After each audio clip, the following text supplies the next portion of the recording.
Well, the Diamond Hogs refuse to quit. How about them Hogs, baby? I see you, Tobias, TP, Papa Pugs over there representing. Hogs just defeated the Ole Miss Rebels 3-2. The way this game ended, Toby, it reminds me of something you said last night in our recap of the Auburn game. You specifically said something about the Hogs. They just make it hard on themselves. I'll tell you what, I thought I was going to pass out from stress watching the finish to this game. Man, I was on pins and needles. Trey, I'm literally losing hair, man, because I mean, right there at the end, bases loaded. I've got my hand in my hair, man. I'm just pulling. Oh. And they just don't make it easy on themselves. I mean, it is so true.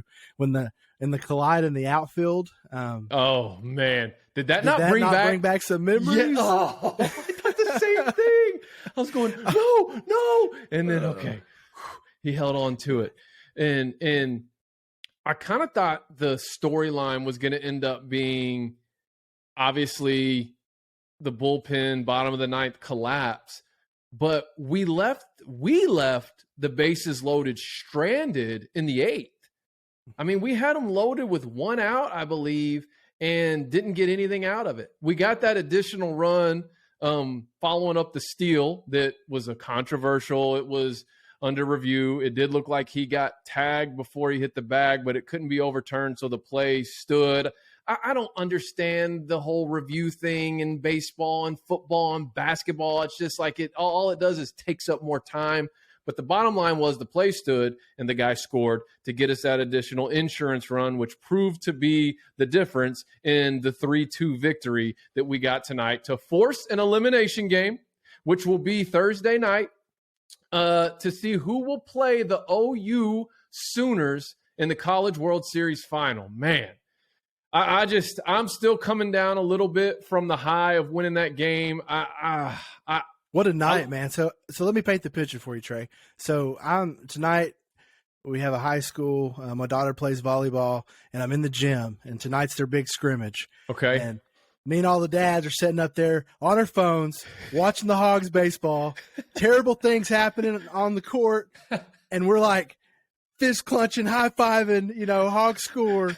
And, it's just kind of funny, but man, my goodness, what a game. Well, when it's this time of the year, though, too, they're playing every single night. If they win, they keep playing. If they win, they keep playing. Now, tomorrow it's an afternoon game, so I have a feeling there's going to be some companies up there in Arkansas, Northwest, pretty much all over the state are going to need to make sure their bandwidth is working properly, because I have a feeling come late afternoon, there's going to be some streaming of Game 3 of Ole Miss and Arkansas, which will be on, I don't know if it's ESPN or ESPN2, but it will be at 3 p.m., and that will be the deciding game. So, productivity tomorrow at 3 p.m. in the state of Arkansas just going to bottom out, man. Just going to bottom out. Everybody's going to be glued to the TV or glued to the radio, glued to the computer at work, watching that game, man. And I got to tell you, the thing that I'm most excited about tomorrow is hopefully, you think they give Nolan the nod? I think that's the only option at this point. If you want to play, you want the ball in that guy's hand. You do. And here's what's crazy, Toby. I was thinking about this prior to tonight's game. Okay, what does the pitching rotation situation look like moving on from tonight? And call me crazy, was initially thinking maybe we put the ball in Zach Morris's hand, give him another crack at Ole Miss, because my thought is surely he won't go out and lay an egg in back-to-back appearances against the same team. However, the way tonight played out, he ended up being the guy that came in with bases loaded, no outs, right? Yeah, there were 0 outs, bases loaded, and it was a 3-1 ball game. And he got the save, and I'm almost wondering if that inning he pitched tonight, he only threw 15 pitches, I believe. Maybe that gave him that confidence boost he needs to be that reliable closer to finish out this Omaha trip, because What a story if he puts the exclamation point on it. I mean, I know. Who's the closer? I'm thinking the fresh Tiger. He came in and he did look like a deer in headlights. 2 guys back to back, didn't he? Yeah. He hit 2 guys back to back. Yeah. So he might, I don't know. I'm no expert, but he's either probably going to have to get into a middle relief type spot, but maybe not that bottom of the 9th inning guy that needs to come in and close the game out in a very clutch situation. And who knows if Zach Morris can be that guy for, 3 more games. We're 3 wins away from being national champions. Now, none of it matters except for tomorrow afternoon. That's the most important thing at this point. But because I like to think kind of future, looking at our arms, looking at our players, here's kind of how I'm seeing this playing out. Nolan goes tomorrow. We need an absolute gem out of Connor Nolan. What would be great is if it could be like the Stanford game where he went deep into the ball game, didn't throw very many pitches, but our lineup gave him so much run support that he wasn't really having to tax himself. He was able to confidently pitch to contact, rely on his defense, and he wasn't putting a lot of stress on his arm, even in the minimal pitches that he threw. So if he can pitch a game like that tomorrow afternoon, Hogs advance to the finals. Here's what my non-Dave Horn, unexpert opinion. Obviously, in Van Horn, I trust. I know everybody watching this video doesn't fully agree with that, and I'd love for you to put in the comments what your thoughts are as it pertains to how we should manage the pitching rotation from here on out. I get it. Nothing's important more than Thursday afternoon in Game 3 against Ole Miss, but let's humor me.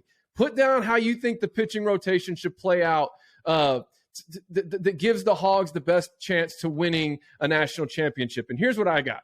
I got Nolan pitching tomorrow or Thursday today, depending on when you're watching this video. Toby, Saturday, I'm going back to Willie Mack on short rest. So he's got 3 days rest, and I'm putting the ball back in McIntyre's hand. Sunday, I'm going back to Hagen Smith on short rest. I'm putting the ball back in his hands. And then on Monday, if we had to play a Game 3, I'm putting it back in Nolan's hands on short rest. Now, I know when you get to that final series, it's pretty much all hands on deck, especially if it's an elimination game. But I'm sitting here going, how can we get our 3 hottest starting arms in the rotation? Yeah, they're going to be on short rest, but those are the 3 guys I trust right now starting a baseball game for this Hog team. Like right now at this point in the season, I'm not saying those are the best. I'm not saying those are the only guys that can put together a successful quality start. But what I'm saying is right now with how the guys are playing, to me, those are the 3 hottest arms we've got, and you've got to put the ball in their hand. And that's what will give you the best opportunity to win a national championship. If you're watching this and you disagree, that's fine. Put it down in the comments. I'm curious. It's not about me saying this is the only way we can win. It's me saying, here's what I would do. What do you think? Like, what does everyone else think would be the best way to utilize this rotation of pitchers that we have? And then I'm looking to Morris again to be my closer down the stretch here. I'm hoping tonight gave him that confidence boost to where we need someone to come in bottom of the 8th, bottom of the 9th, and close out a clutch situation. I have confidence in that rotation that you selected, man. I like that. But we always know that Van Horn has a trick or two up his sleeve. Yes.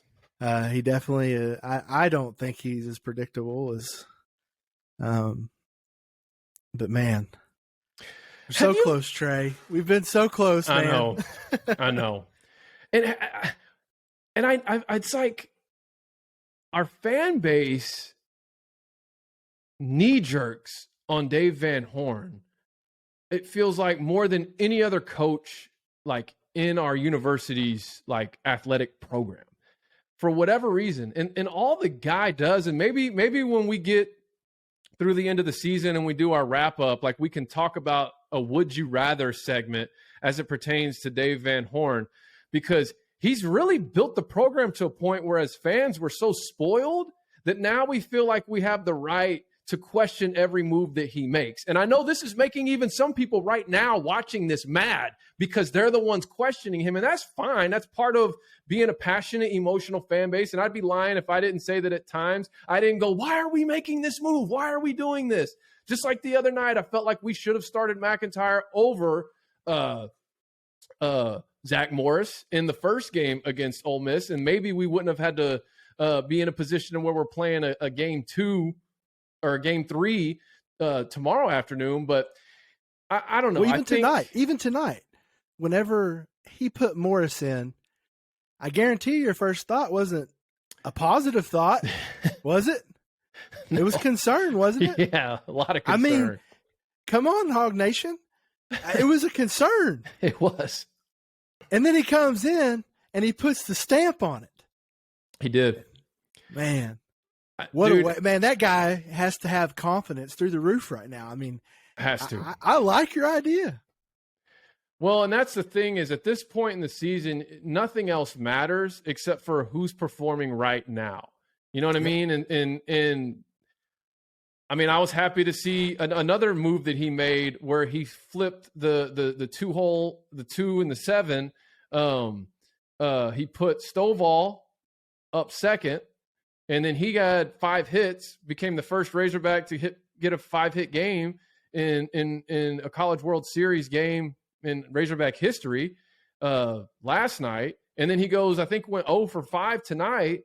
However, Slavens, who got bumped down to 7, he had that big home run to put us in the lead for good. And so, or wait. Did his put his or did we end up? I don't remember. I don't have it all in front of me right now. But anyways, he had a big play that helped decide the game. And so I just think it's all feel, it's flow. I personally am of the thought, you look at your analytics, but man, you're going with your guys that are hot. And yeah. And then let me be clear. I'm not questioning Van Horn, man. I'm of the old school. I mean, the man is a GOAT. He's been, get that championship, put that stamp on it. I trust him. I mean, I know not everybody is, not everybody does, but I trust him. Yeah, and I do too. And I think when you look at his body of work, I mean, the one thing you have is, to your point, he hasn't put that stamp on it, right? And we're all still a little nauseous from, I guess that was 2018. But not only do I believe he's going to get one before he leaves the U of A, but it may very well be this year. So, hey, if you're watching, if you haven't already subscribed, please hit subscribe. I mentioned this in our last video. Tobias and I, we're going to have a full Razorback podcast coming to you. We're really trying to amp it up, gear it up, headed into football season, and it will be a weekly, year-round show that's all Razorbacks, all Hogs.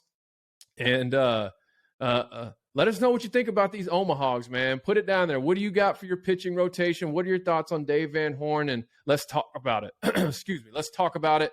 Appreciate you for watching. That's all I got, T. What you got? Good night, brother.